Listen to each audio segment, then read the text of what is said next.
કોંગ્રેસની જન આક્રોશ રેલી વલસાડથી નર્મદા સુધી નીકળી છે, જ્યારે આ રેલી નવા બનેલા તાલુકા અરેઠના તડકેશ્વર ખાતે આવી હતી, જ્યાં કોંગ્રેસના પ્રદેશ અધ્યક્ષ અમિત ચાવડા અને આપ પાર્ટીમાંથી કોંગ્રેસમાં આવેલા કરશનદાસ બાપુએ કરોડો રૂપિયાના ખર્ચે બનેલી પીવાના પાણીની ટાંકી જે ધરાશાયી થઈ ગઈ હતી તેની મુલાકાત લઈને ભાજપના વિકાસનું બારમું યોજ્યું હતું અને ગુજરાતમાં થયેલા વિકાસના કામોને લઈને કોંગ્રેસના નેતાઓએ સવાલો ઉઠાવ્યા.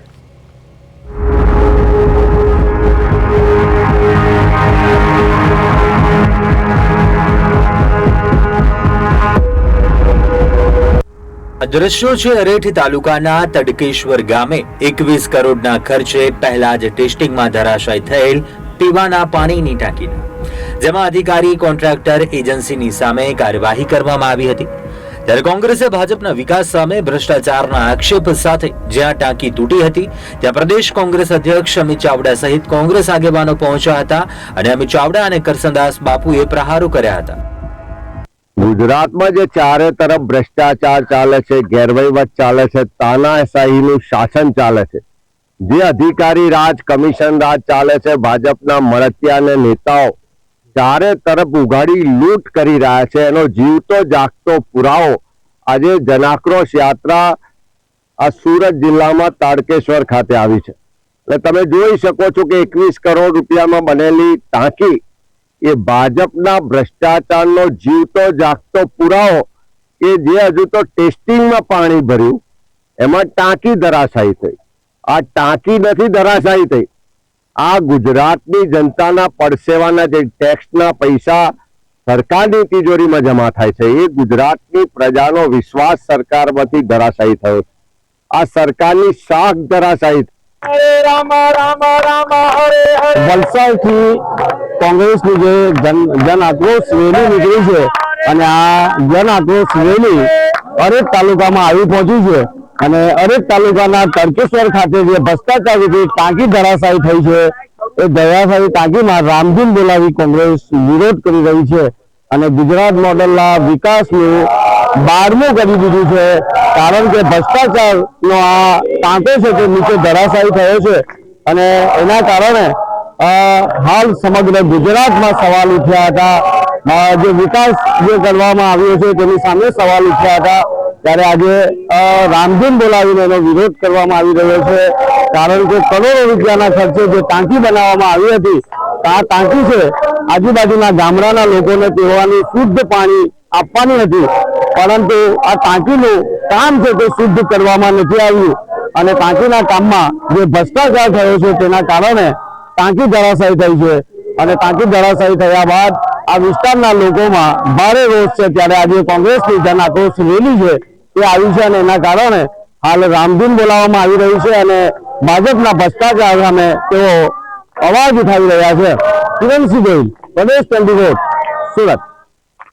કોંગ્રેસની જન આક્રોશ રેલી તડકેશ્વર ખાતે આવી હતી અને તડકેશ્વર ખાતે 21 કરોડના ખર્ચે બનેલ પાણી પુરવઠા યોજનાની 11 લાખ લીટરની ટાંકી પહેલા ટેસ્ટિંગમાં તૂટી પડી હતી અને જેના પડઘા આખા ગુજરાતમાં પડ્યા. જોકે કોંગ્રેસના આગેવાનોએ ટાંકી નજીક ભાજપના વિકાસનું બારમું કરી ભાજપને ભ્રષ્ટાચારની પાર્ટી કહીને પ્રહાર કર્યા, જ્યારે કરશનદાસ બાપુએ તો ભાજપને પાર્ટી નહીં પણ કંપની જણાવીને કટાક્ષ કર્યો, જેમાં બધા કર્મચારીઓ મનમુકી ભ્રષ્ટાચાર કરે છે કહીને આક્ષેપ કર્યો. આ કાર્યક્રમમાં ખેડબ્રહ્માના ધારાસભ્ય ડોક્ટર તુષાર ચૌધરીએ પણ સવાલ ઉઠાવ્યા હતા. અખબારી અહેવાલોની ટાંકીને વાત કરું તો સ્પષ્ટ એમાં ઉલ્લેખ કરવામાં આવ્યો હતો કે જે કોન્ટ્રાક્ટરને આ કોન્ટ્રાક્ટ મળ્યો હતો એને 1 લાખ રૂપિયા જેટલું ડોનેશન ભારતીય જનતા પાર્ટીને આપ્યું હતું. એ ભારતીય જનતા પાર્ટીને ડોનેશન મળવાથી એને આ એકમાત્ર ટાંકી નહીં પણ બીજા 15 થી 17 ટાંકીનો કોન્ટ્રાક્ટ પણ એક કંપનીને મળ્યો છે. એટલે મારી તો સરકારને વિનંતી છે કે એને બ્લેકલિસ્ટ કરી દેવી જોઈએ.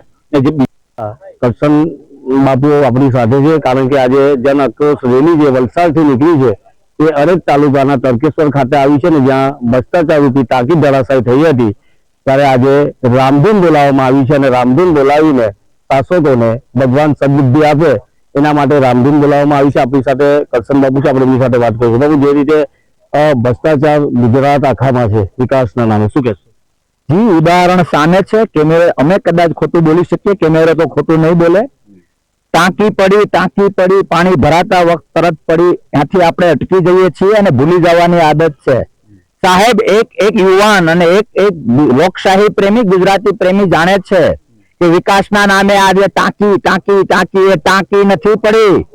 એ ક્યાંક ને ક્યાંક ધર્મના નામે અધર્મના જે કપડા પહેર્યા છે બીજેપીએ, એ કપડા પહેર્યા છે. જે પોતાની મોટી મોટી વાતો કરે કે અમે આ છીએ તે છીએ, જે કલર કર્યો છે ને એ કલર વાળા કપડા પહેર્યા છે. આ ખાલી ટાંકી નથી પડી. જે લોકશાહીનો પ્રેમ અને દેશ પ્રેમની વાતો કરે છે અને અંદર ક્યાંક ને ક્યાંક નફરતની દુનિયા છે, એ નફરતની દુનિયા ઉપર ભાજપે પહેરેલા ડુપ્લિકેટ કપડા આ ટાંકીના સ્વરૂપમાં પડ્યા છે. એટલે આ લોકશાહીનું અપમાન છે, લોકશાહીની ગરિમા પડી છે. ક્યાંક તમને ને મને હ્યુમન સાયકોલોજી ઉપર ભૂલી જવાની આદત છે કે ટાંકી પડી ગઈ, આપણે 5 દિવસમાં ભૂલી જઈએ છીએ અને ધંધે વળગી જઈએ છીએ.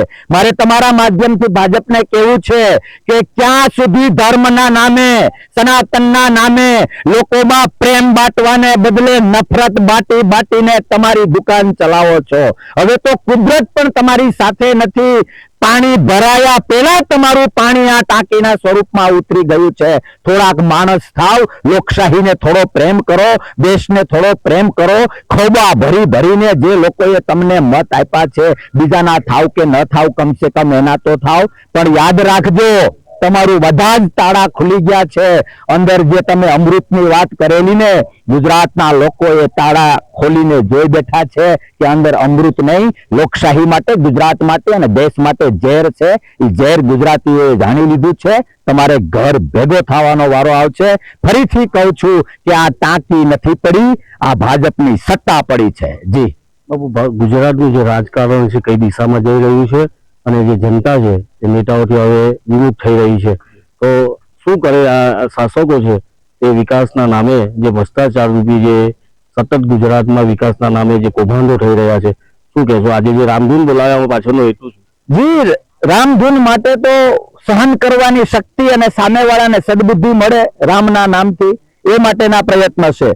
તમે જે શાસક અને નેતાઓની વાત કરી, સાહેબ, નેતા હોવું અને નેતાની વ્યાખ્યામાં આવવું અલગ વસ્તુ છે. ખેડૂત હોવું અને ખેડૂતની વ્યાખ્યામાં આવવું અલગ વસ્તુ છે. કલેક્ટર હોવું અને કલેક્ટરની વ્યાખ્યામાં આવવું અલગ વસ્તુ છે. સત્તા છે ક્યાં? શાસક છે ક્યાં? લિમિટેડ કંપની ચલાવે છે, કોઈ ક્લાર્ક છે, કોઈ મેનેજર છે, કોઈ સિનિયર મેનેજર છે અને કોઈ માલિક છે. બાપની જાગીર હોય એ રીતે ચલાવે છે. અને શાસક શબ્દ કેવો ને, એમાં ક્યાંક ને ક્યાંક શાસક શબ્દનું અપમાન છે. એટલા માટે તમારા માધ્યમથી કહું કે શાસક બનો. લોકોએ પ્રેમથી ત્યાં બેસાડ્યા છે ને, તો પોતાના સ્વાર્થને સિદ્ધ કરવા માટેના તમારા નાટકો બંધ કરો.